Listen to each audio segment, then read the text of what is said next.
I don't get any respect. I'm telling you, this is terrible. All right, listen. Because Dr. Maurer basically said to me he was having trouble with the PowerPoint cutting out. My quick fix, although I'm sure we'll open a case and figure out, is I kind of leave it like this rather than because then if it just drives you crazy if it does that. And actually today is more of a talk about fractures than anything else. But I do have to get through a little bit of the bone growth. I not only have one of your group, but two of your group have asked the inevitable question that happens around now: when's the test? And whenever it comes, no, it's we have to finish the bone unit, and we'll probably finish it on Monday, and then we'll figure it out. And then we'll try to work it into your schedule because inevitably, exam week is it happens to everybody all the time. Get used to it. You end up with a stretch of 3 or 4 exams in a matter of 3 or 4 days that you're actually here in lecture. It's life in the fast lane. It's the way it works. So, and if you're going into a graduate level or a professional school level, you ain't seen nothing yet. It's a war, and they take no prisoners. Nobody cares when I have this or I have that. It's the nature of the beast. You have to become, like I've said, I tend to be a little bit more forgiving because, uh, you know, I personally think my stuff is, at least in the anatomy part of the program, is a little bit more memorization and a little less, being an application. The physiology, I think, is much more application. It doesn't preclude the two, as you will see, but you'll get it when you get it. Nevertheless, we're going to finish up how bone grows. And there's a nice little portion here about things. And again, for people going on to medical or professional school will get this unit again, and they'll give you some ideas of the expertise behind it in a little bit more detail. It's always increasing levels of detail. So long bones are just that. They're long and they grow lengthwise. It's interstitial growth, longitudinally appositional growth. And whenever the end of the growth spurt is, and there's obviously a variation between men and women, and I commented on that before, but this is how it grows. It grows based on that area called the epiphyseal and colloquially known as the growth plate. So it has to have an epiphyseal cartilage or epiphyseal plate.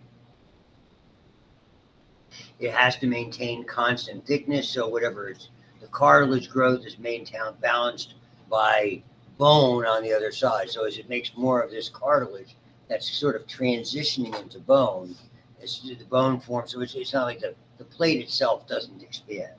So you're going to see there is what's called a quiescent or resting zone, okay, on the epiphyseal side of the epiphyseal plate. That's relatively inactive. And then going down towards center of the shaft, you start with these changes. And this is seen in all growing bones. So a typical long bone like the femur or the tibia will have two of these. They'll have a superior and inferior or proximal and distal epiphyseal plate. And both of those will be lengthening by way of interstitial growth effectively toward the center of the diaphysis. So the resting or quiescent zone is just normal looking cartilage. It starts to change. Again, my feeling is that it has to do with stimulation from blood supply, stimulation from growth factors that have the next step is for the cartilage to proliferate. And as it proliferates, it undergoes a process called hypertrophy. That's enlarged, so you get more of them. And then hypertrophy, you get bigger ones, and they aren't shaped exactly the same. So they're absolutely undergoing a change. And then finally, at that idea of hypertrophy gives way to the start of the cartilage deteriorating. So then it begins and what happens when something deteriorates, particularly with cartilage, it begins to calcify. So somewhere along this, from resting, it begins to increase in number, then they increase in size. But because of the factors that are involved, let's say it can't support itself, and we begin to see cartilage that's beginning to become past hypertrophic and no longer functional, it begins to calcify. This area And depending on the author, it could be either the zone of hypertrophic cartilage or the zone of calcific cartilage, is where that cartilage has made a substantial change. And when it dies, that's the structural weak point. So when we see what are called epiphyseal plate fractures, when a child's playing ball and they trip and they twist their ankle and they get an epiphyseal plate fracture in distal tibia or distal fibula, where is a fracture likely to be? At the growth plate. That is a structural weak point, and moreover, into this area right around the hypertrophic or calcific zone. It's easily predictable. I mean, and that's what you gain from being familiar with this material. It's like when Aaron Rodgers tore his Achilles tendon. You know, people, oh my God, must have torn right in the middle of the tendon. No, it's called the myotendinous junction. Any clinician who deals with those knows where the structural weak point is. It's just the way it works. Okay, so I mean, it's not anything else is somewhat unusual with things like that. So that's why I'm sort of putting it together this way. So the area of the cartilage in the epiphyseal plate pointing toward the diaphysis or shaft of the that is rapidly dividing. The cells form moving upward, pushing the epiphysis. So as they begin to grow, they're pushing that epiphysis farther toward, let's say, the end, okay, causing lengthening. They hypertrophy. The older cartilaginous pieces, the chondrocytes, closer to the diaphysis, begin to erode's a good word. Enlarge, erode, spaces form in them. That's part of the hypertrophy, but that's clearly a sign of deterioration. Then as we move on with that, now we begin to see the cartilaginous matrix begins to calcify, and when that occurs, their cells are dying. So surely, where there are dying cells, it's not terribly strong. And then what happens, that chondrocyte deterioration leaves long spicules of calcified cartilage at that junction point between the epiphysis and the diaphysis. Then those spicules, those remnants of the cartilage, are eroded by osteoclasts, the cells that gobble up diseased tissue in the way of bone or damaged tissue, and then cover them with osteoblasts. And so eventually that area becomes replaced by spongy bone. And then the medullary cavity changes, and at the same time, along the outer areas, the cortical bone is enlarging and growing and lengthening to make, basically to deal with that now elongated shaft. So I mean, what basically this underscores is it's a well understood process. Nothing unusual about it. So, and I don't know how good the illustrations are, and again, I can't pull them up. So there you have a growth plate, proximal tibia. That's there. You can see the resting zone. That's there. You can see where it's proliferating. Now you see how it's getting larger and much more irregular there. Calcified, because you're being invasion of some of these materials. They're staying differently. And now we're starting to eventually see that sort of ossification. That's what you can see where they are. So that's an actual micrograph. And so and we'll get into it, but I mean, that's classic growing bone. Some people will look at those fractures. I know, when you see an epiphyseal plate, it's usually nice. It's not irregular particularly. And the more you look at them, you begin to discern what looks normal and what doesn't look normal. And if you're not sure, look at the other side. So we used to, and I do not know if they still do this now because this was orders from 50 years ago. Okay, we would always, when we had children and we were concerned, we'd always get X-rays of the non-affected side. Well, Johnny fell and I think he broke his arm on the right. Well, let's get a left to take a look and compare the epiphyseal plates. Now, maybe these days that would constitute overutilization, et cetera, that type of thing. So it's everything. I don't even know if I probably did charge for those, as far as I know. So, I mean, there's so many nuances today that weren't necessarily there. So, near the end of adolescence, and this is sort of what goes on, the chondroplast begins the growth. You're growing, whatever those growth spurts are beginning to conclude. The plate thins and then eventually closes. And the term that they give, though, I really have never seen one myself that's that distinctive on an X-ray, and all the X-rays I've looked at, a quote epiphyseal line. And I think sometimes this probably is more of a microscopic finding than anything else, and to me it's not a big deal. But as you can see here, typically from an elongation standpoint, women 16 to 18, I think it's more 15 and 16, depending, and males later. And again, I commented on that before. It doesn't mean that there's not going to be certain changes. The appositional growth and the remodeling of bone is continuous throughout your lifetime. Like the bone you have now is not going to be anywhere in your body in 10 years. It's all gone. It's been replaced by other bone. So if you have a certain feeling for that particular portion of bone, get over it. It's going to disappear. I'm really going to miss you. We had such a good time together. You remember the day? Don't start. That's the way I remember things. Crazy stuff. See, I figure. Yeah, I am forced to wear it by Julia. Because she insists that I wear it. Every Friday I have to wear this shirt. It could be 95 degrees. I have to wear this. I want to wear my Steelers shirt. I think I'll pull that out of Hawk on Monday. It says King, right? My wife has one that says Queen.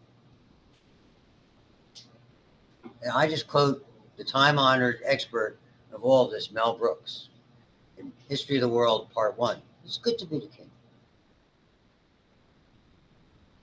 It's good to be the king.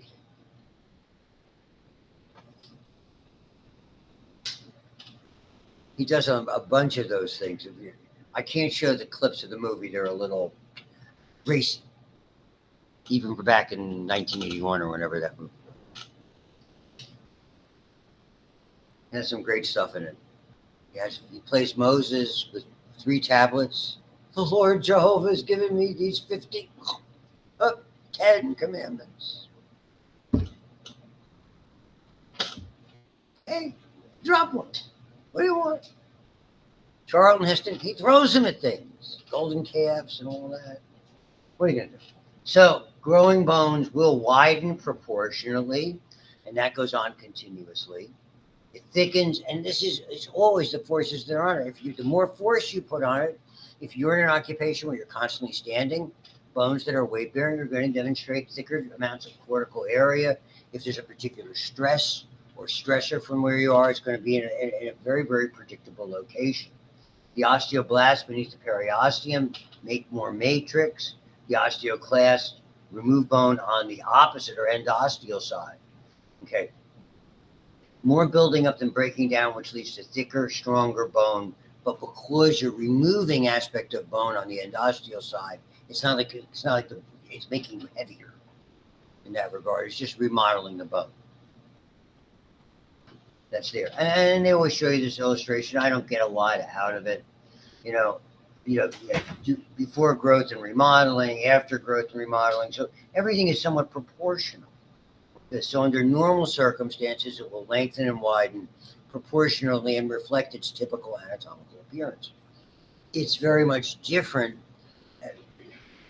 Bones have that capacity for a long time. Even if you break a bone or damage a bone, but it's put together properly, now and your, let's say for all of you, your bone adulthood, okay, you won't be able to tell that was a broken bone unless they put some metallic hardware in there or something that had left visible evidence radiographically or tangibly that one could see. A year from now, that bone will look just like the bone it was. Like I said, it's constantly being replaced and remodeled. That begins to wane a little bit when you get my area of age. So 50s, 60s, 70s, now it's like, okay, you're going to see it's not going to look quite as good as it used to, but it's not supposed to, because your ability to execute repair becomes more limited for any one of a number of reasons. Whether it's the physical plant can only do so much. You'll hear me say this a lot. A lot of times when someone succumbs to illness, it's because a lot of systems, you can compensate for one system breaking down, but once you have multiple systems breaking down, it's very tough for your body to overwhelm that. And you only got so many of those battles in you, particularly hormonal regulation, very important. Okay. We do the endocrine unit down the road. This is sort of the early introduction to the factors that affect bone from a hormonal standpoint. And there's 3 major hormonal players. Parathyroid hormone, which surely is the most important. Vitamin D, which is surely second. most important. And we underestimate the importance of vitamin all the time. I'll go into it again. I think it's real. I consistently, from the authors I read, from the programs I listen to, or podcasts, a lot of people associated with breast and prostate disease have less vitamin D, even though you got to be careful with overusing vitamin D. Osteoporosis the same way. You need to keep the levels high or on the high side. Can't tell you how much. And you do have to be careful with it. It's a fat soluble vitamin. Excessive consumption, if you have bleeding problems, that's problematic. So, and then it's easy to acquire. And there's a lot, and these days there's a lot of, you wouldn't pay for it. There's a lot of healthy supplements out there that are made, in a quality fashion. That type of thing. So, things that other play a role. Growth hormone, sure. Epiphyseal plate activity, it's growing bone. Thyroid hormone keeps everything in order. Doing a thyroid unit with my AP2 class, and basically thyroid just keeps everything working appropriately, whether it's growing, whether it's kidney function, whether it's reproductive function, whether it's heart function. When the thyroid's off, all the other systems don't work consistently. So even though we don't really acknowledge it as much as perhaps we should, it's sort of the hidden thing you need to look for when you begin to see hormonal dysfunctions. So it sets your body's activity level, your idle. It's like when you start the car, you know how your car should start if it sounds normally, right? So as long as it's doing that, if it all of a sudden it goes, it's a problem. That's a thyroid that's underserved. If all of a sudden every time you start the car and it races in the engine, like my kids when they were teenagers, that wasn't until my oldest finally got married and had children that he stopped having to have some type of sporty vehicle. He's one of those. Oh, what can I tell you? So testosterone in males, estrogen in females, certainly a part of it. We do that. They do play a role because you get a burst that typically induces the growth plate to become no longer active. And then obviously any irregularities in this are problematic at best. This is the one I was telling you about with don't fall in love with the bones you have now. 5 to 10% of bone mass is recycled each year. Spongy bone every 3 to 4 years, compact bone every 10 years. It's not going to be there in the future. Okay? It's a continuous process that goes on. The good news about that is, again, when the bone is damaged, when you break a bone, it's going to get better. Unless there's some underlying factor. If there's problems with circulation, if the pieces aren't put together properly, that's when we experience problems. That's the good thing about bone. Okay?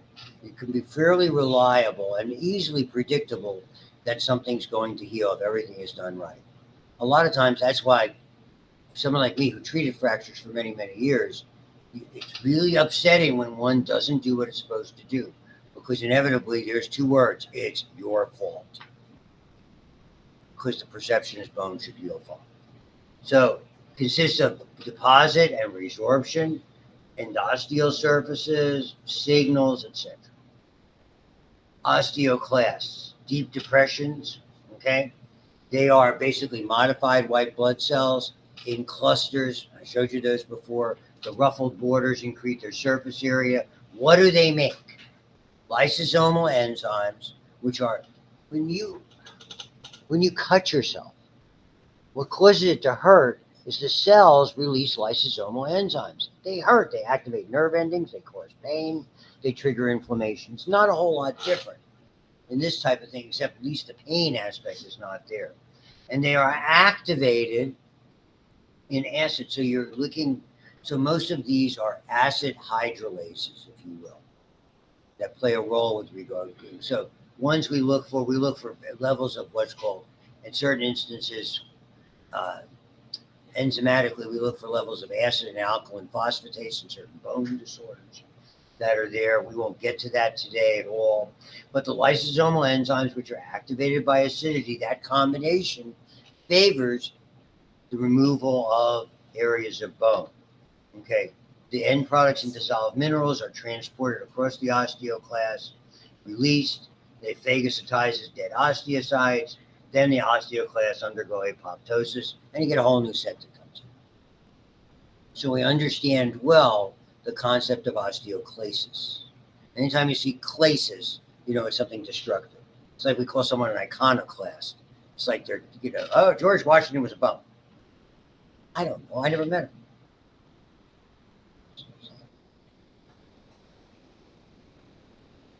Bone matrix deposited by osteoblasts. We do that.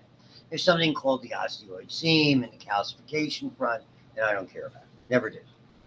To me, they're terms that, again, a lot of these terms to me are anatomist terms, and unless you're going to be one, I don't think it's that terribly relevant for most people. The osteoid that's laid down is calcified because the proteins in it are, as you might recall me saying, are calcium binding proteins. Okay, the calcium ion concentration plays a role. And here you can see the alkaline phosphatase. They release matrix vesicles. And here's the alk-phos. So a lot of times we look for levels of that when we start to see bone destruction. So we wonder if there's been an irregular amount of that. Maybe there's a tumor that's producing something or breaking down things. It's one of the, in the kind of test that when you do a basic metabolic panel, that's one of those tests that typically is done. They look for alk-phos levels. And certainly it's part of the bone work. Removes phosphate ions off the osteoid and increases local concentrations. And then this is the combination we see. It's almost all calcium phosphate with some mag phosphate, and again, the name that we apply to it based on the crystallization pattern that it forms, hydroxyapatite.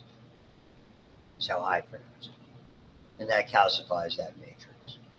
So, and the big deal, the controls blood calcium levels is the principal hormonal control. We'll get a little bit into parathyroid hormone and force. As much as anything, having force upon it.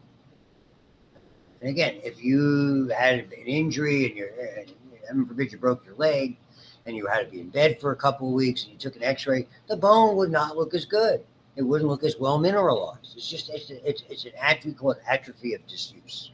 But a young, healthy individual, a couple of weeks rehabbing it, good to go. That's why you see people today less likely to be immobilized in casts long term, unless you might see it more likely post-operative. But a lot of times you want to be able to do rehabilitation, take them out of that sort of sandwich splint, that sort of a removable cast, do wound care, do localized care. I mean, there's been a lot of advances in the technology that permit us to do that. So all those are forces that are part of it. So I'll say it 1,000 times when we get to physiology. Calcium is everywhere, and it's an ingredient in muscles contracting, the heart rate, nerve supply, nerve transmissions. You're going to see tons and tons of instances of calcium, blood clotting.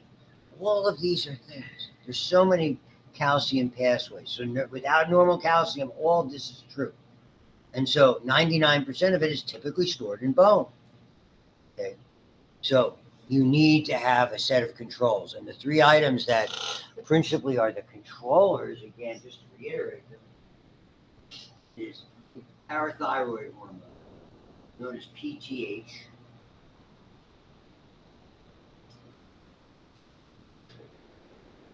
vitamin D, which is pivotal in the ability for parathyroid hormone to work, particularly in the GI tract, and to a lesser extent and more active in growing bone, something that's made by the thyroid called calcitonin. The actions of parathyroid hormone and vitamin D both serve to increase calcium levels in the bloodstream, either by ingesting it and having it brought into the GI tract, by pulling it out of bone and putting it in the bloodstream, or reclaiming it so it's not excreted in the kidneys. The only one of these that decreases blood calcium and increases, therefore, calcium in bone is the calcitonin. And most of us feel it is much more active in growing bone and not quite sure what the heck it does in adults, other than in large amounts when it's been tried, or at least variations of it have been tried to deal with osteoporosis. Monday's kind of like the osteoporosis day. I have something to look forward to.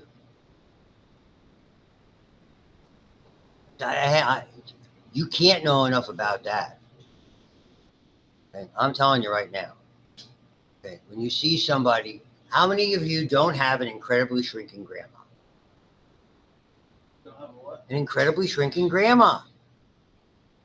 Does your mark my words?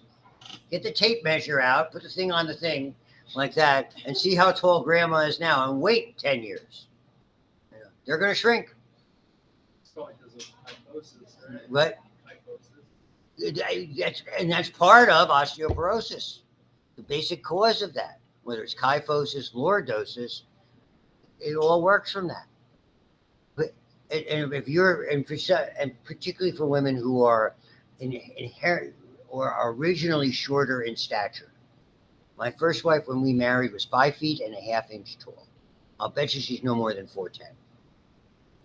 Now she's like me; she's 72, and has had a variety of health problems. But she was prematurely menopausal at about age 35 because of cystic ovary disease. And despite all the do's and don'ts, it doesn't make it not occur. Yes, ma'am.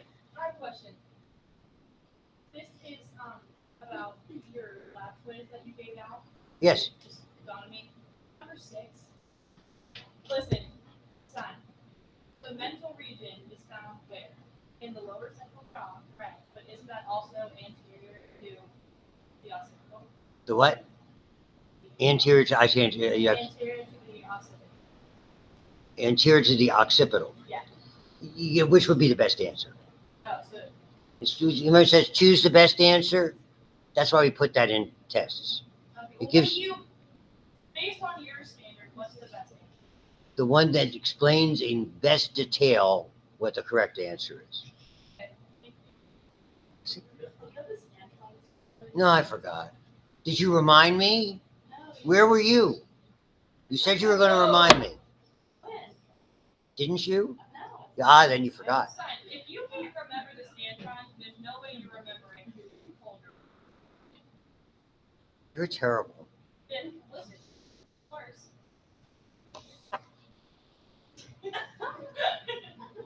In Yiddish, we have an expression that is not nice that I'm going to say to you because you won't understand it. Go ahead, hit me with it. Kishmir and tuchus. Well, that's not very professional. You already told us that. Right. Wouldn't hurt to do it again.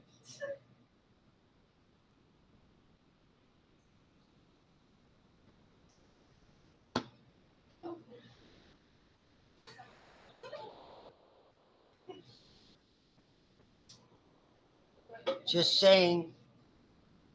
I don't. Why am I here?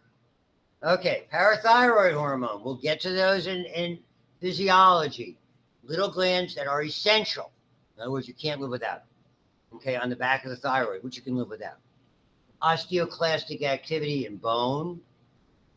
Okay, parathyroid hormone secretion stops, and it's again negative feedback. As soon as calcium starts to rise, the amount of parathyroid hormone production begins to wane, and is kept in a wonderful dynamic balance we call homeostasis.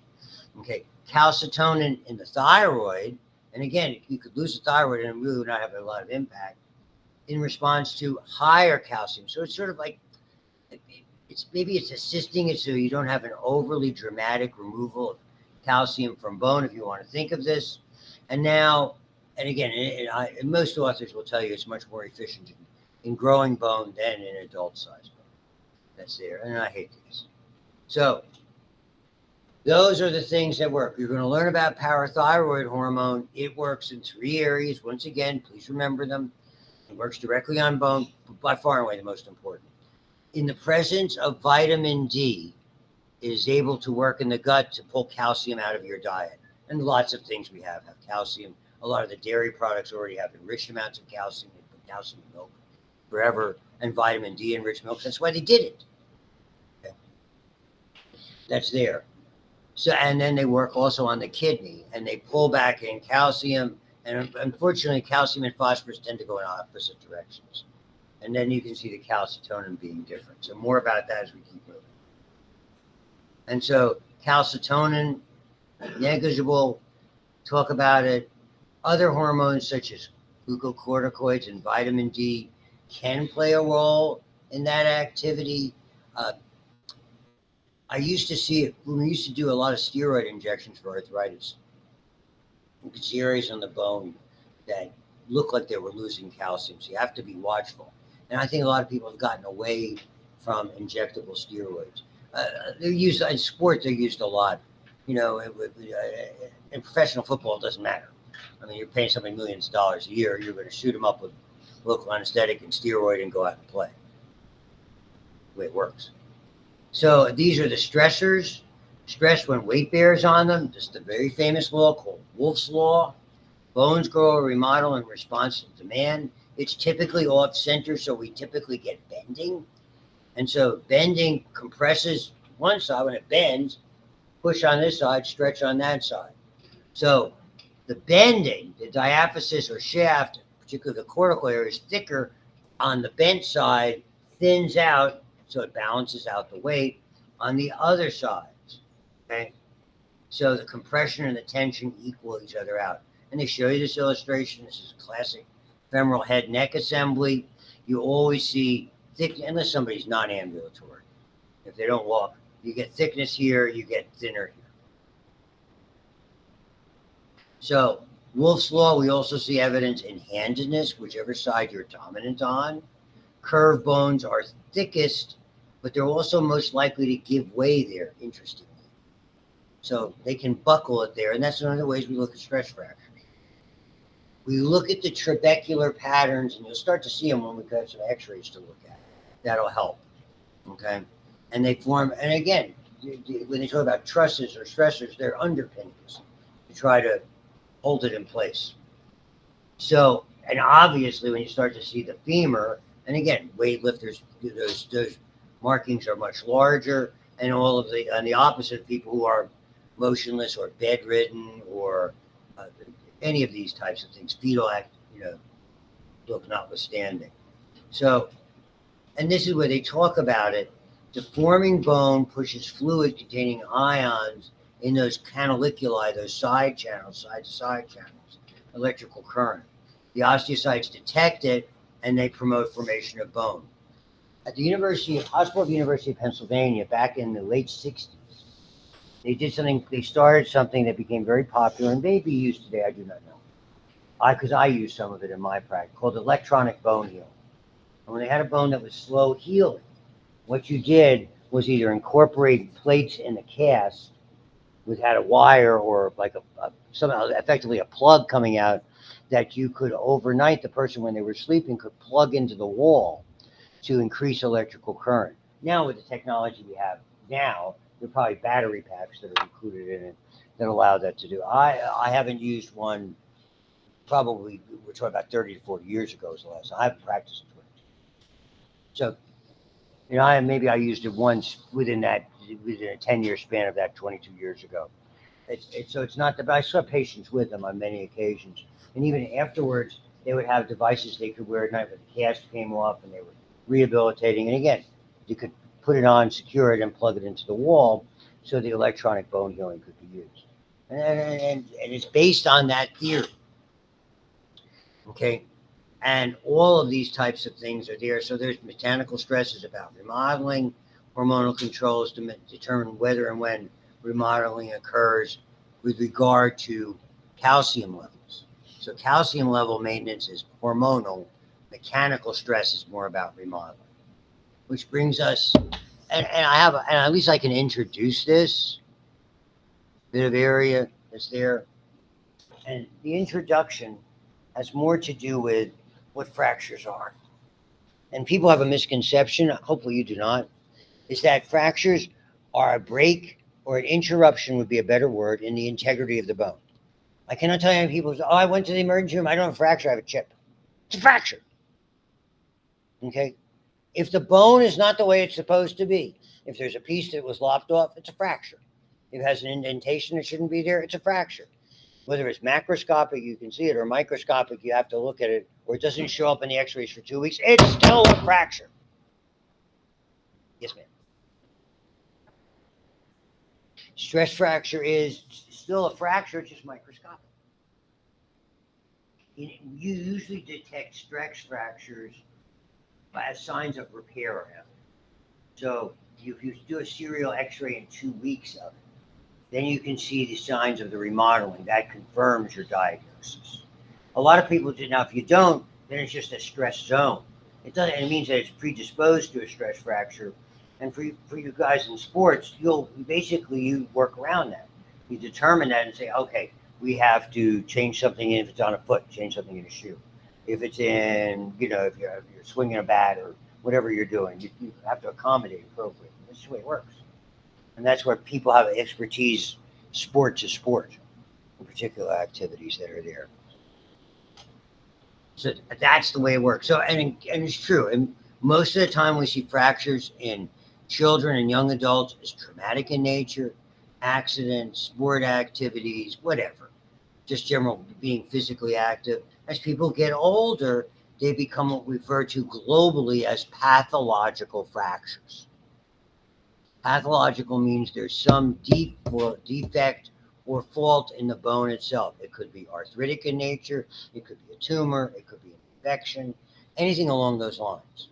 So we typically see when grandmas and grandpas fall and break hips, generally the hip gives way and then they fall. That's a pathological fracture. So that's all part of it. So would you say osteoporosis is most common? Sure, I'll buy that. That what you're talking about with kyphosis or lordosis, typically when we see in the modern world, that's the underlying reason for it. So we have to classify. If you're going to go into a medical field or participate in it, there's a language. If you don't, and everybody has to speak the same language because you get confused easily. It's that whole idea. So they talk about either or. Position of the bone is after the fracture. Is this place or not? So we'll make a basic diagram and put a line in it like that. It's fracture. Now you have to describe it better than that. It's a weak fracture line. It's mid shaft, whatever bone it would be. This would classify as non-displaced. Even though there's a fracture line there, it isn't pulled apart. You could, if you turn it around this way and then that part, now you have a certain amount of displacement. Is that significantly displaced? Depends. Whether it's a child or an adult. The children are a little bit more forgiving because they're bones. So now you're looking at displaced versus, and it's not entirely that either. Okay? Because displaced doesn't speak to the position or the fragments. So if we take the same superior piece, and now I take this inferior piece and put it this way, not only is it displaced, it's angulated. We like to call it a cop. That's not where it's supposed to be. So when you have something that, or you could have one if we want to take this away, just sort of overlap it like so, it might very well just be angulated and not really displaced. You have a minimum amount of displacement and still be angulated. So to start with, not only do you have to say displaced versus non-displaced, but also be able to describe it further. And that's when you get into things like the fracture line itself, etc. Now, what I've described for you there are what are called complete fractures, known as through and through. Okay. We often say that a fracture is through both cortices. I realize the cortex of the bone is like a metal tube, a hollow metal tube. So what do you mean by one side versus the other? Well, when you look at it two-dimensionally on X-ray, it basically looks like one side or another, as we call it.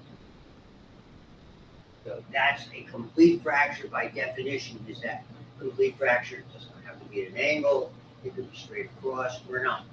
Incomplete, not broken all the way through, is this.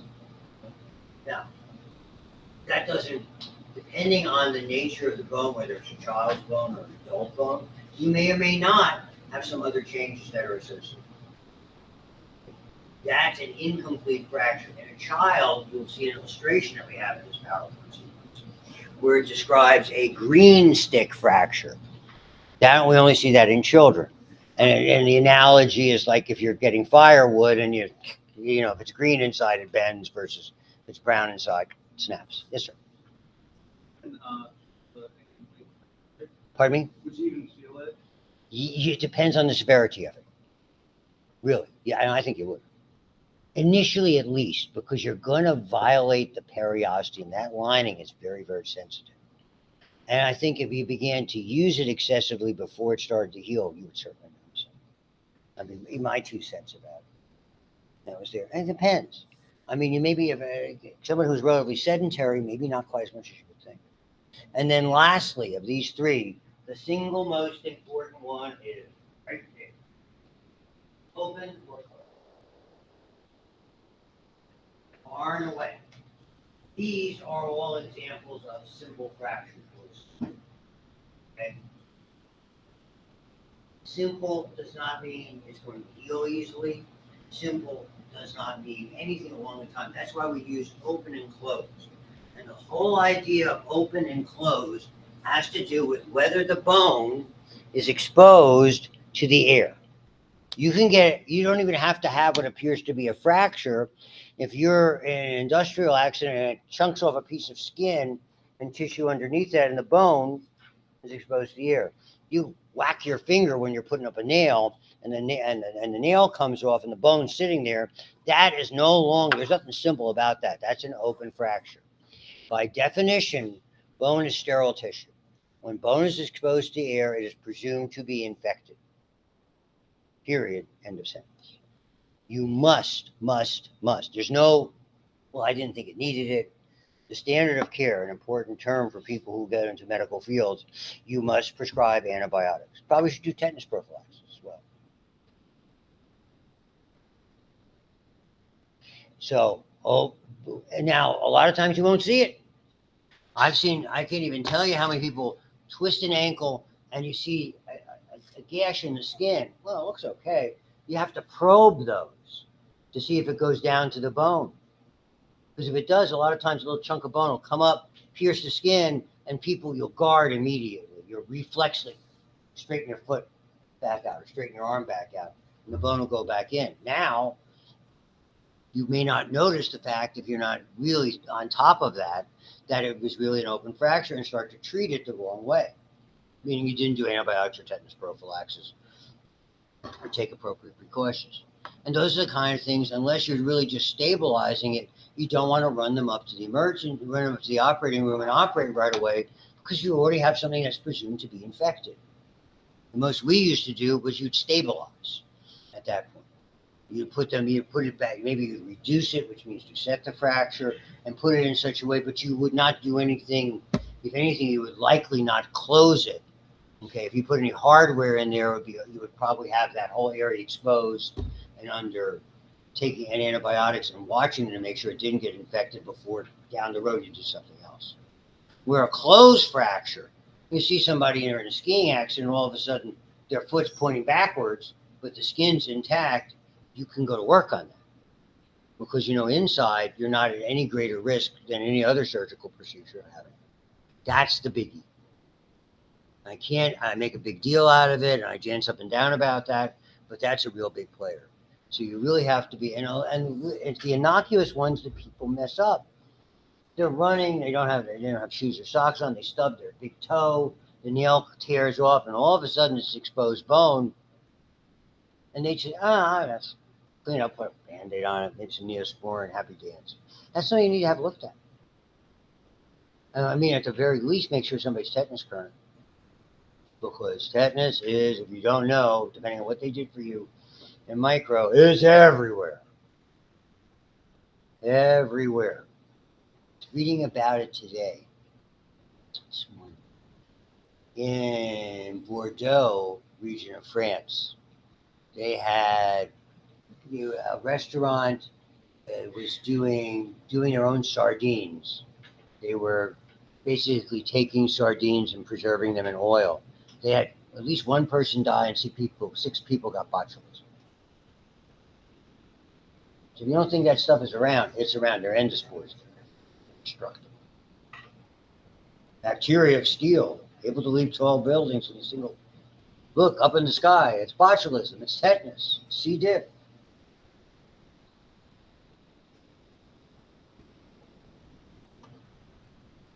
That was the original Superman TV show in the 50s. George Reeves. It always had bad outcomes. Nevertheless. So all of that's part of it. So I'll endeavor to describe these to you, whether it's displaced or not, or whether it's angulated, whether it's complete or incomplete, etc., etc. So just give you an idea. The reason I stayed away from simple is this very first illustration. A simple fracture, typically the implication to someone like me who learned about that and treated them, is you have one fracture line. If you have one fracture line, worst case scenarios, you're going to have two sections. Two fractures. If you have another fracture line, now you have to have at least three fractures. The definition, simple to me, would be a single fracture line. And this is called comminuted. So comminuted fragments into three or more pieces, I try to illustrate. Yeah, common in ages, brittle bones. This one is not. This is not an aged person. This is a child, certainly. Take a look. Look at the height of that just above the ankle. My guess is that somebody who got struck by a car right above their ankle. Because I've seen it. Man versus bumper. Bumper wins every time. What? And we'll continue to win. So that's what that, now that is nasty. You have to wire those things together. They're not easy to deal with. A lot of times you have to just put them together and, you end up with some type of additional surgery down the road to pretty bad. And then just lastly, because it's here, that's the compression fracture. That's what you were talking about with osteoporosis. Vertebrae most common. What happens is once one starts, it creates irregular pressure and then you get a series of them. Hence the incredible shrinking grandma. There was an incredible shrinking woman and an incredible shrinking man, which is a very old Class B horror film. They're bringing back Chiller Theater. Pittsburgh was always the home of that. Oh, you guys just have to go back out. We had fun when we were little. My first wife and I would watch Chilly Billy Silly, Billy Cardell, who was here. And I came from the New York metropolitan area. This is Chiller Theater, and they showed some really good movies. None of them are going to be Academy Award winners, but they're good. I'll leave you on that note. Goodbye. Have a wonderful, whatever, weekend. Let me, okay.